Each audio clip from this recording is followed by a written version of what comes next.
Hola amigos de la Fosa Escéptica. Antes de comenzar con el tema de hoy, quisiera tomarme un momento para expresar mi más profunda tristeza y al mismo tiempo mi solidaridad con nuestros hermanos españoles. El fenómeno meteorológico que ha destruido Valencia y que ha afectado a otras ciudades y pequeños pueblos y comunidades ha dejado a su paso una gran estela de muerte y destrucción como no se había visto en muchos años. Hace apenas unos pocos días estuve por esas tierras y pude disfrutar de todo lo que ellos ofrecen con tanta generosidad al que los visita. Seguramente los españoles se pondrán de pie nuevamente. Ahora solo puedo decir que lamento profundamente las enormes pérdidas humanas y les mando un respetuoso abrazo. Y habrá forma de ayudarlos desde acá. Aquí inicia La Fosa Escéptica, un lugar para ejercitar la mente, con Alfonso Villalpando. En la serie de videos que hasta ahora forman el archivo de la Fosa Escéptica, he mencionado una misteriosa fuente Q. Y muchos se han preguntado, ¿qué es eso? Así que en este video trataré de explicarles un poco y muy superficialmente, ya que en un video tan corto no es posible abarcar todo este tema, algunas cosas interesantes sobre esta enigmática fuente Q. La base del Jesús histórico procede de los evangelios y nació en la comunidad o en los círculos que produjeron el documento actualmente llamado Q. Se le llama fuente Q del alemán Quelle, que significa fuente. Espero haberlo dicho bien. Según la opinión de la mayoría de los expertos en temas bíblicos, habría sido utilizado como fuente por los autores de los evangelios de Mateo y de Lucas para escribir sus obras respectivas. La existencia de la fuente Q se planteó por primera vez alrededor de la llamada teoría de las dos fuentes, propuesta por los eruditos alemanes Weiss y Wilke a mediados del siglo XIX, para explicar las similitudes existentes entre los tres evangelios sinópticos, que son los de Mateo, Marcos y Lucas. Según la mencionada hipótesis, los autores de los evangelios de Mateo y de Lucas, quienes hayan sido, utilizaron dos fuentes para la composición de sus escritos, el evangelio de Marcos y una colección de dichos de Jesús, la fuente Q. Esta hipótesis, varias veces formulada y matizada a lo largo de los años, es ahora aceptada por la mayoría de los estudiosos para explicar las coincidencias entre los sinópticos. Pero ahí les va el misterio sobre la fuente Q, y es que no ha sobrevivido ninguna copia de ella. Pero los académicos han sido capaces de reconstruirlo como la fuente del material común que se encuentra en Mateo y Lucas y que ellos no extrajeron de Marcos. Antes de seguir con el tema, te recuerdo suscribirte al canal y activar las notificaciones. Si quieres unirte a nuestro grupo de Facebook, te dejo la liga en la descripción de este video. Dicho lo anterior, ahora sí, a lo que vinimos. La fuente Q no era un evangelio narrativo, sino una colección organizada de dichos que incluían enseñanzas morales, profecías y también historias controversiales, aderezadas con unas pocas anécdotas y algunos milagros. Era el producto de un movimiento sectario judío localizado en Galilea que predicaba un reino de Dios que se acercaba. Los académicos se pueden dar cuenta de que Q fue compilado en el tiempo y en distintas etapas. Han sido capaces de identificar el estrato más primitivo, que llaman Q1, como un conjunto de dichos de ética. Estos contenían ideas notablemente poco convencionales. Muchas se encuentran en el Sermón de la Montaña, que está en Mateo, como las bienaventuranzas, lo de ofrecer la otra mejilla y amar a tus enemigos. Tal vez en sus inicios, la secta Q adoptó una fuente griega con alguna remodelación que vieron como una ética adecuada para el reino que estaban predicando. En todo caso, no hay necesidad de imputar tales dichos a Jesús.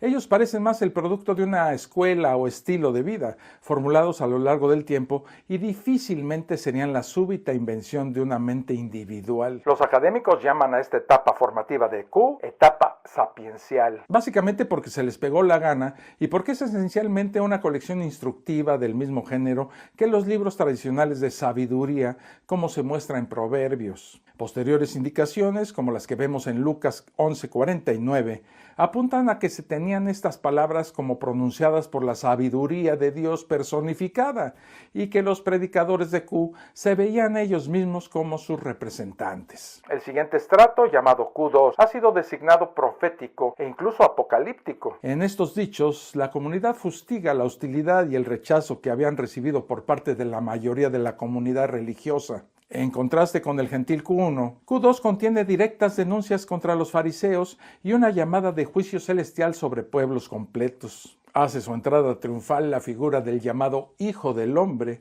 uno que llegará al tiempo del fin para juzgar el mundo que estará en fuego. Probablemente él es el resultado de la reflexión sobre la figura de Daniel 7. Aquí encontramos por primera vez a Juan el Bautista, una especie de mentor o precursor para los predicadores de Q. Fechar la misteriosa fuente Q es muy difícil, pero todo sugiere que esta segunda etapa cae un poco antes de la guerra judía. Hay una buena razón para concluir que incluso en esta etapa no había un Jesús en el pensamiento de la comunidad de Q. Esto significa que la sabiduría y los dichos proféticos, en su forma original, no habrían contenido a ningún Jesús como fuente o vocero de estos. Ellos eran pronunciamientos de la comunidad misma y sus enseñanzas tradicionales, vistas como inspiradas por la sabiduría de Dios. Mientras que Mateo y Lucas a menudo muestran una redacción o una idea sobre un núcleo de dicho dado, cuando ellos rodean esto con líneas y contextos de preparación que involucran a Jesús, cada evangelista ofrece algo muy diferente. Solo hay que comparar Lucas 17, 5, 6 con Mateo 17, 19, 20. Ni siquiera los dichos apocalípticos del Hijo del Hombre acerca de su futura venida se identifican con Jesús, que es la razón por la cual cuando ellos fueron puestos en su boca más tarde, Jesús suena como si estuviera hablando con alguien más. Este dicho, que ahora se encuentra en Lucas 16, 16, es especialmente revelador. Veámoslo. La ley y los profetas eran hasta Juan. Desde entonces el reino de Dios es anunciado, y todos se esfuerzan por entrar en él. Como mucha parte de Q, esto se reconoce como un producto de la propia experiencia y tiempo de la comunidad y aún no había sido trabajada ninguna referencia a Jesús mismo en esta imagen del cambio desde lo antiguo a lo nuevo. Lucas 11:49 también abandona al Hijo del Hombre cuando habla de aquellos a quienes la sabiduría prometió enviar. Los más grandes especialistas en Q, como lo es John Koppenborg, reconocen que en sus diversas etapas Q ha sufrido una redacción considerable, un borlote de adiciones, ediciones y reordenamientos de material para crear una totalidad unificada con unos temas y una teología identificables. Pero su análisis de Q3, el estrato que ellos llaman la revisión final, no va lo suficientemente lejos. Porque fue únicamente en esta etapa cuando se introdujo un Jesús histórico, una figura que era ya concebida como el fundador de la comunidad. Cierto material pasado habría sido reescrito y todo habría sido atribuido a este Jesús, incluyendo 2 milagros de sanación que habían sido parte de la actividad de los mismos predicadores de Q. Para las enseñanzas, probablemente no se suministró más que un Jesús dijo, que es la razón por la cual Mateo y Lucas tenían que inventar sus propias situaciones. Este nuevo Jesús se posiciona como un superior a Juan, el cual sirve ahora como su mensajero. En este estado algo más posterior, él es identificado como el esperado Hijo del Hombre. En la más tardía etapa de Q, encontramos los motivos de la biografía y una tendencia a divinizar a este Jesús. La historia de la tentación que vemos en Lucas 4, 1 al 13, pertenece a este estrato. ¿Cómo se pudo formular dicho fundador en la mentalidad de Q si carecía de antecedentes históricos? Todas las sociedades sectarias tienden a leer el presente en el pasado.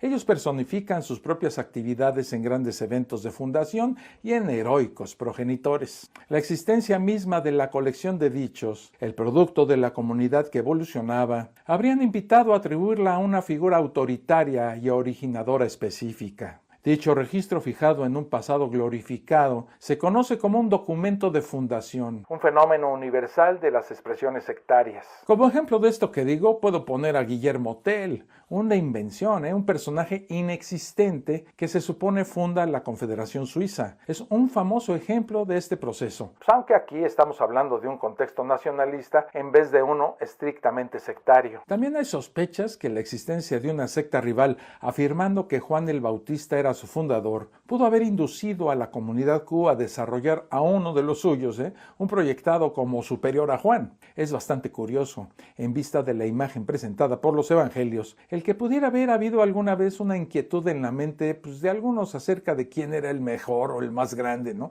Si Jesús o Juan. pero Q3 tenía que tratar este punto en particular. Para aclarar esto, los invito a leer Lucas 7, 18 al 35. Una explicación adicional para el desarrollo de este fundador se sugiere por el mismo Q. La figura de la sabiduría celestial, una vez que se ve trabajando a través de la comunidad, para haber evolucionado en la figura de su enviado, uno que había empezado el movimiento y pronunciado sus dichos. Los mitos acerca de la sabiduría viniendo al mundo habían perdurado en el pensamiento judío y habían jugado un papel aquí. Lucas 7:35 llama a Jesús un hijo de la sabiduría y Mateo en su uso de Q refleja una actitud que evoluciona hacia Jesús precisamente como la encarnación de la sabiduría misma. A este fundador, Q le da el nombre de Jesús, un concepto actual en todos los círculos sectarios judíos. En este estado tardío de Q, debe haber habido algunas influencias de entrecruzamiento desde otros círculos de Jesús, aunque descubrir dichas influencias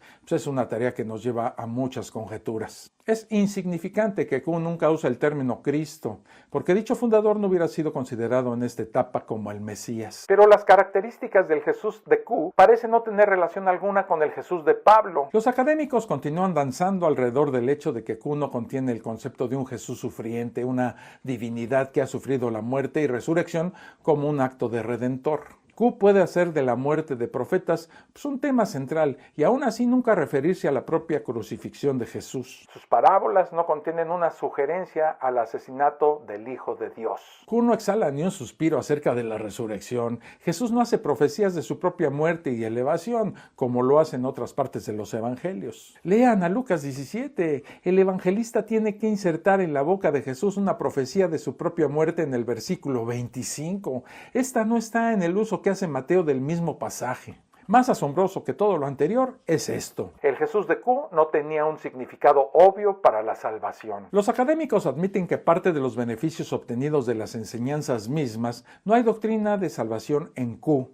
Ciertamente no hay nada acerca de una muerte para la redención de los pecados. Si el fundador de la secta había sido asesinado por los líderes judíos, si la totalidad del movimiento cristiano había empezado de su muerte y resurrección desde la tumba, es inconcebible que la fuente Q no lo hubiera dicho. Por ejemplo, en Lucas 13, Jesús está profetizando, justo acabando de escribir que Jerusalén es la ciudad que asesina a los profetas que le envían. ¿Cómo se pudo haber resistido el compilador de Q a poner una referencia al mayor asesinato de la historia, al mayor asesinato de todos? Ni en un solo pasaje se menciona la muerte de Jesús. ¿Cómo se explica esta radical divergencia entre Pablo y Q? Otra vez los académicos dicen que esta muestra la diferencia en las respuestas al hombre Jesús de Nazaret por parte de círculos diferentes, pero se hunden cuando tratan de racionalizar cómo pudo haber sido posible tan extraño fenómeno. Más aún, los documentos revelan muchas más que solo dos respuestas. Estoy a punto de creer que la cristiandad primitiva era frenéticamente esquizofrénica. Primero porque Pablo y otros escritores de epístolas abandonan todo interés en la vida e identidad terrenal de Jesús,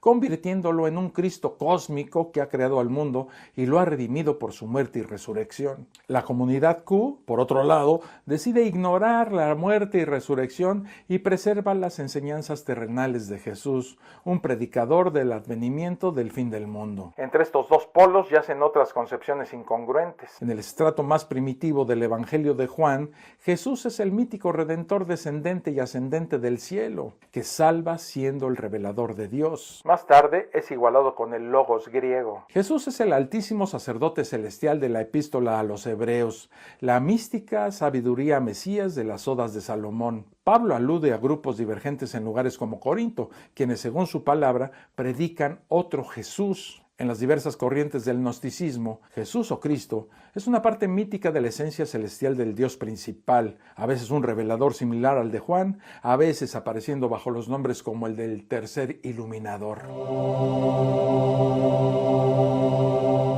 Para concluir con este denso tema, puedo decir que la fuente Q fue muy probablemente una colección de palabras y dichos de la época y que esa colección fue conocida independientemente por los evangelistas sinópticos asignándole un vocero inexistente, Jesús. Esto explicaría por qué ellos tienen tantas palabras de Jesús en común. De esta manera, la inspiración divina de Dios que presumen los escritores de los evangelios, pues se desvanece al darnos cuenta de que solo se copiaron entre ellos y tomaron como referencia algunos dichos y anécdotas que circulaban en ese tiempo y la concentraron en un ser con características de libertador y de Mesías. Este es, amigos y atarantados religiosos, el Jesús al que ustedes creen y le rezan, un ser místico, inexistente e irreal. Bueno, pues hasta aquí este video.